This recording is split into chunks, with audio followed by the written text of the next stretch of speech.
What's up, my Monster Mashers? Today I want to talk about one of the best superhero teams you've never heard of, The Authority. For me, The Authority is a must-read. One of the things I like about The Authority is that they're a more realistic take on a superhero team. They're way more grounded, down-to-earth look at what a hero would really be like, in my opinion, in the real world. The Authority takes place in the Wildstorm universe, at least the 1999 run does. There is currently a 2021 version of The Authority in the mainline DC, but I haven't read it yet, and I'm a little worried they're going to neuter the team, because this team is brutal. And that's one of the things that stands out from any of your mainstream, comic book teams like the Justice League or the Avengers. This team takes no prisoners. They actually run on a model of change the world by any means necessary. So today I just want to look at one of their first story arcs, The Circle, which establishes pretty much everything you need to know about the Authority. The Circle opens up with a group of superpowered terrorists attacking Moscow, and these terrorists appear to have the abilities akin to Superman: flight, super strength, energy projection, and it all goes wild. The story opens up with several characters who are formerly a part of Stormwatch. Although I don't think that's very important to the story. It's, only referenced in this first book, really. And all you really need to know is that some of the characters on the Authority previously were on another super team called Stormwatch. But in my opinion, the Authority is a much superior version of Stormwatch. It doesn't really have much of an effect on the interactions of the main team. So I wouldn't get too bogged down into catching up on Stormwatch. Jumping into the Authority is just fine. The main villain of this particular arc is Kaizen Gamora, who is pretty much an evil maniac who is evil for the sake of being evil, and that's okay because the Authority is going to put them in their place. Just like the Justice League, a bit more so than the Avengers, the Authority is comprised of major heavy hitters. One of the first people you'll see in this arc is Jack Hawksmoor. I'd consider him to be the second in command of the team. I think his closest counterpart would probably be something like the Martian Manhunter. He has a bunch of weird abilities. He's basically an artificial god of cities. He can communicate with cities on a somewhat telepathic level. Cities can speak to him and show him things that other people can't perceive. He is kind of symbiotically tied to any city he's in.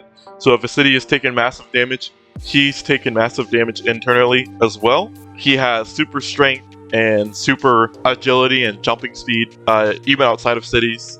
His powers are greatly diminished outside of cities, but he's, still a force to be reckoned with wherever he is. And he has other strange abilities like assimilating into material within cities, and he can teleport by basically assimilating into one part of a city and jumping out in another part. He can also assimilate enemies into buildings and services within any part of a city as well. He can also manipulate cities to form constructs to meet his purposes in battle. Authority characters are also very human.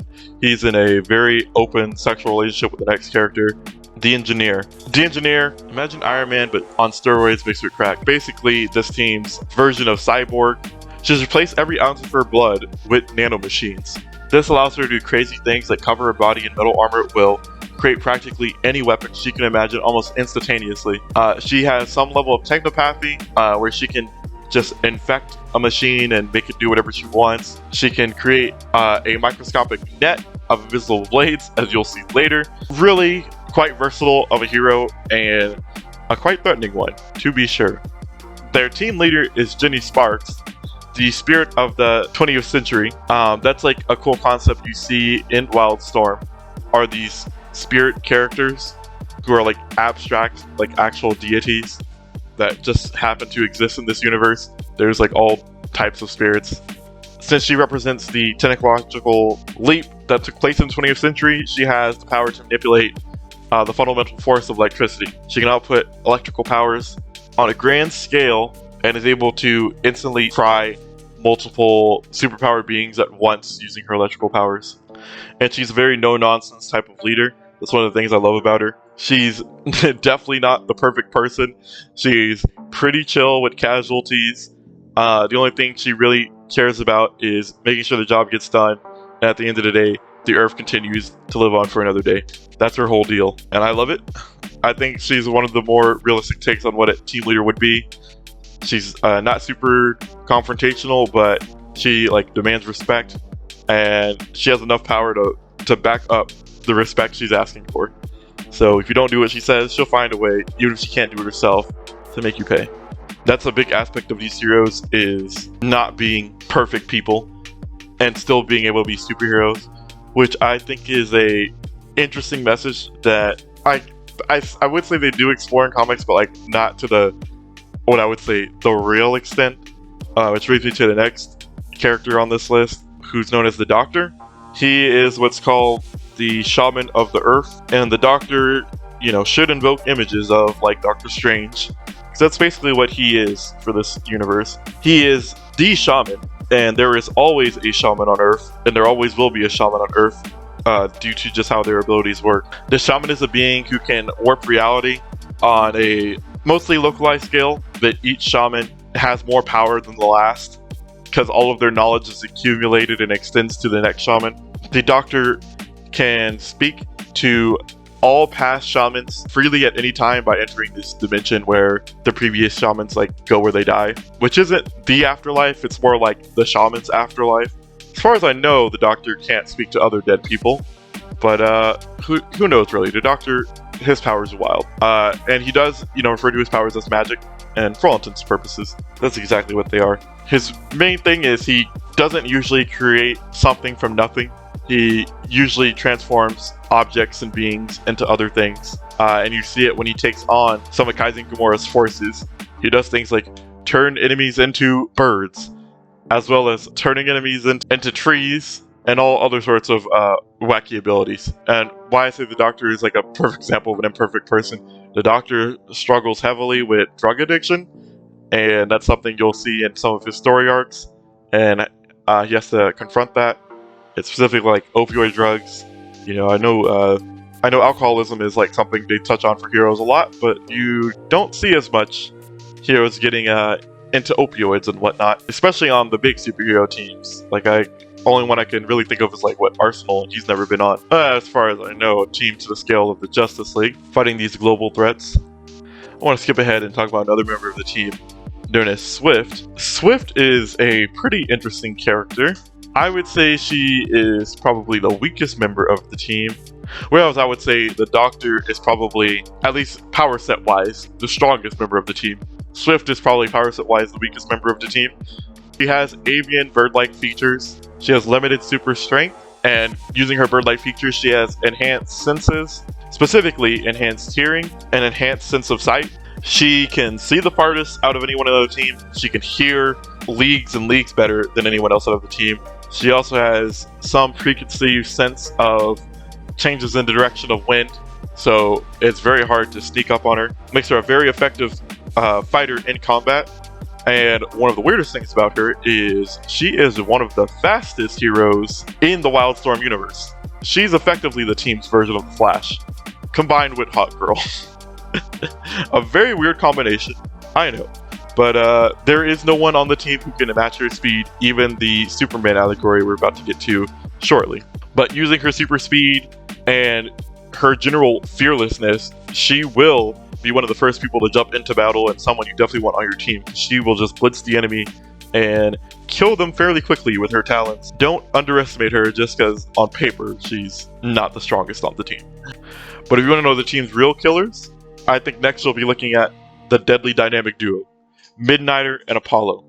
These two are some of my favorite characters. They're pretty early depiction of two openly gay characters on a top level team. You don't get a lot of those, especially like a couple on a top level team on the level of the Justice League. And these are two of the strongest members of the team. A lot of people compare them to Batman and Superman, and I do believe they were created to be direct comparisons to Batman and Superman and be that quote-unquote fanship that people always wanted.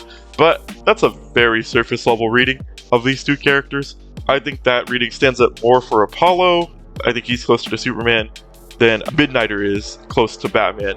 Midnighter is not very much at all anything like Batman. And we'll get to that. Apollo is what I would call the brutal Boy Scout.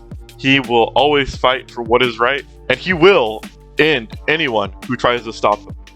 Unlike Superman, he doesn't hold back. He'll go in hard. Unlike Superman, he was a human before, but he's been changed into something that is decidedly not very human at all. Like Superman, he gets his powers from the sun. He requires the yellow sun to use his powers. He possesses all the trademark abilities you'd expect. Super strength, flight, heat vision. His super speed is noted to be surpassed by Swift, but it's also noted that Midnighter says that in a pinch, Apollo has been known to fly faster than he can expect. So who knows if Apollo's holding back when he's racing Swift? I don't know. I would still say Swift is the fastest in the team, so I'll just give her that. He is also super durable, but as noted when he's chasing down one of Kaizen Gamora's soldiers, if he hits something that's harder than him fast enough, he will just go splat, just like any other person would. And that's something I don't think you can say for Superman. I don't think he's ever had a problem hitting a hard object at his top speed with any real risk of death or injury.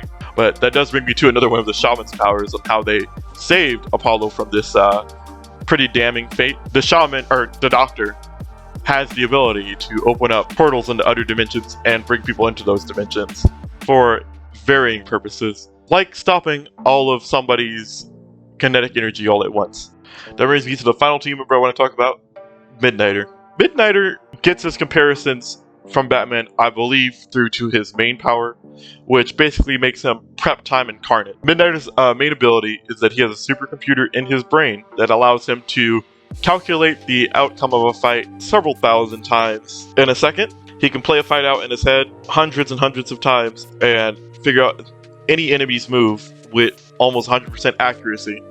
He's even able to use this ability against superhumans with somewhat limited knowledge of their abilities and still predict the best way to kill them quite efficiently. But I believe that's where the comparisons between Midnighter and Batman end.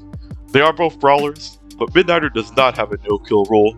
In fact, he would prefer to kill anyone who gets in his way at all times, and frequently has to hold himself back from doing just that. He's also not human at all either. He actually has quite a lot of superpowers that people seem to overlook with this Batman comparison. He has limited super strength. Compared to the team, anybody else on the team with super strength probably has more than him, though his upper limits haven't really been tested. It's just generally understood he has enough strength to get the job done. He also has a healing factor, so he is incredibly hard to kill. I would put it on the level of a healing factor like Deathstroke, as opposed to one like Wolverine. Like, he's not going to be healing from wounds instantly on the spot. Like, if you rip his arm off, it's not just going to grow back. He's not just going to be fine from that. It's going to take him a while, but he'll recover. That kind of healing factor. And his other power that you don't see too much on the page, but is probably his most useful power that gets the drop on most of his enemies that you actually see in the circle, is his super speed. It's displayed a number of ways. He can move faster than the human eye, but not just the human eye, but also superhuman eyes, but only for short bursts of time. I compare his super speed to Albert Wesker in the Resident Evil series. You know how Albert blinks in and out, almost looks like he's teleporting. That's kind of the level of speed Midnighter has. For example, early on in this arc, Midnighter manages to blitz and kill a superpowered soldier before he can snap a child's neck from several feet away, while the man is in the middle of the snap. So don't get any ideas. Midnighter's fast. Faster than you want to test. And that's what makes him probably my favorite character on the team. I would say for sure Midnighter is likely the deadliest on the team, even over someone who could probably kind of blink you out of existence, like the Doctor. And that's partially because of his supercomputer implants. His supercomputer implants can figure out any way to kill a person, not just with hand-to-hand combat. And that's like the thing that I think goes overlooked the most with his enhanced implant abilities. If Midnighter wouldn't conceivably be able to kill somebody with hand-to-hand combat, his implants would give him an alternative, given enough time, literally given enough prep time, to figure out another option. And you even see that later on in his first arc, The Circle. And an honorary mention of his powers is making great use of doors, which is how the whole squad gets around. So what are doors? Doors are teleportation devices akin to boom tubes, if you've seen the Justice League animated series, that will allow you to teleport anywhere on Earth Where they come from is actually from the honorary last member of the team, the semi-sentient aircraft known as the Carrier. The Carrier is their home base. Basically, it's their equivalent of the Watchtower. The way they describe it in this arc is that it's connected to the Earth and kind of some kind of parallel universe space, and it's touching all points of the Earth simultaneously from this parallel universe. Therefore, it can open up a door to any place on Earth necessary. And I consider this door power more of an honorary power for Midnighter because he makes the most use of it out of anyone else on the team. The Carrier, instead of residing in space, it is an aircraft capable of space traffic and travel literally anywhere you need it to. The Carrier resides in the Bleed. The Bleed is basically the space between parallel universes for the Wildstorm universe. A lot of stuff takes place in the Bleed, but I don't want to get into it. And that's where the team is usually held up when they're inside of the Carrier. And they have the ability to see everything they need to see from the Carrier's computer since it's connected to everywhere on Earth. It's quite cool. But with all that talk, I haven't told you much about the Circle, have I? So yeah, basically, quick rundown of the Circle story is that superpowered beings attack multiple places in the Earth at once, killing lots of innocent people. And the Authority, they come down, take out any of the superpowered beings that they can find, but the attacks continue happening. And so they want to get to the bottom of it. The Engineer, being the genius that she is, figures out that the points they're attacking line up with the circles on their suit when she overlays it with a world map, and they figure out where the next attack is planned to be. They also figure out these people are from Gomorrah, which is a fictional island in the Wildstorm universe, and it's run by an insane evil dictator known as Kaizen Gomorrah. But even though they figure out where the attacks are coming from, turns out Kaizen Gomorrah has a high-level force field surrounding it, so the team can't just jump in there and bring it down from the inside. Well, actually, turns out that they can, but they're smarter than that, so they actually devise a plan. They figure out where the next attack is going to take place, and they send most of the team in there to defend the place that's going to be attacked next, while they send in Midnighter to go and kill Kaizen Gomorrah to stop the attacks. How does he get inside the island? Well, that would be because of the doors. Doors are connected, like I said, to any part of the world all at once simultaneously, so he can just teleport literally within the barrier and be just fine. And I think this goes to show you how much Jenny Sparks recognizes the power of Midnighter, because Midnighter had no idea what he was going into when he got there, and they were pretty confident Midnighter would take care of business. So basically, he enters Kaizen Gomorrah, he attempts to take out a guard non-lethally. Turns out that guard was super powered, so that didn't quite work out the way he wanted, but it's fine, because this ain't the first time he's dealt with killing a superpowered baddie. He uses his martial arts skills and computer programming to pretty effectively end this man's whole career, and he infiltrates the base of Kaizen Gomorrah. Meanwhile, while he's doing that, the other teammates are showing off their powers. You see Apollo using his laser vision to pretty easily take out many enemies. The shaman turns like half of their forces into trees, but then the shaman is immediately knocked out, and that's one of his downsides. Even though he has all this immense power, after a large burst of using it, he's out of commission. That's a recurring thing that happens in the Authority. He'll do something awesome and then just be out of the fight. It's funny, and I love it. Then we see the Engineer epically take out like 50 enemies by spreading invisible needles all around herself, and when the enemies try to fly through her barrier, they die instantly, and the bloodbath continues from there. Meanwhile, Midnighter infiltrates the headquarters of Kaizen Gomorrah, and he figures out that they're manufacturing clones with these superpowers. So Kaizen Gomorrah basically has an endless army at his disposal. Unless Midnighter takes out the entire base, the attacks will never stop. And Kaizen Gomorrah says as much because he's insane. And this is where I get to the point to where Midnighter's supercomputer can handle abstract ideas of how to like kill things. So Midnighter devises a tactical retreat. He teleports out of the facility, re-enters the Carrier. He calculates that the Carrier will be able to get through the force field and directs the Carrier to crash into the cloning facility, taking out Kaizen Gomorrah and all the clones at the same time. Yep, that's really what he did. After this insane battle, the team regroups, and one thing that instantly drew me in is they acknowledged that there were casualties. One thing I definitely don't think we see enough in, big hero groups like Justice League or the Avengers. Shinli Min, also known as Swift asks Apollo, how many people do you think we killed? It's kind of this throwaway line, but it's like really in character for her. One of the things about Shin Lee Min is that she used to be a pacifist, so she doesn't like it when common people get killed. She's killed a lot of people. She stopped being a pacifist a long time ago, but it's something that weighs on her mind. I also think it's really cool that this is one of the few teams that had not only an Asian superhero on a powerhouse team, but a female Asian superhero on a powerhouse team, and we don't have enough of that. So I think that was really cool to put Shin Lee Min on this team. But yeah, Jack Hawksmoor points out that way more people would have died if they hadn't been there, and that's like so true, and like a line that, you know, kind of resonated with me, really endeared me to the team, as Jenny Sparks basically says, you know, they did the best they could, and that's good enough for her. And she points out who's going to take care of the cleanup, and she makes sure that it's a UN team so that there isn't any single country deciding the fate of the planet. That gets to some of the somewhat political nature of the team and political commentary you'll find in this kind of book. They want to do best for the world and not just any one country. The Authority continues on to tackle the question of how the world would be different if people with powers force the world to be a better place, using the team members of the Authority to make that happen. They will even go after governments and don't think anyone is off limits. You know, they'll go after not just Russia or China, but the US as well. As the series progresses, commentary there does get pretty interesting. For me, it was kind of cathartic reading it to see a series where heroes do actually change the world and make it a better place, regardless of how temporary it is, and see them shape the world without all the political roadblocks that we see in the real world.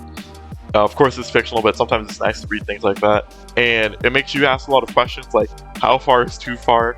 And what really makes a hero? When you see how imperfect yet perfectly human these heroes are, while they protect a planet from like insane threats along the way. Give the series a read, and I'm sure you'll get something out of it. Especially the 1999 run, 2002 run. It's a very fun read. In my personal opinion, it continues to be pretty good from there too. If you want to see more videos like this, leave a like and a comment. If you want a deeper dive into some of the story arcs of the Authority, let me know in the comments below. Thanks for watching.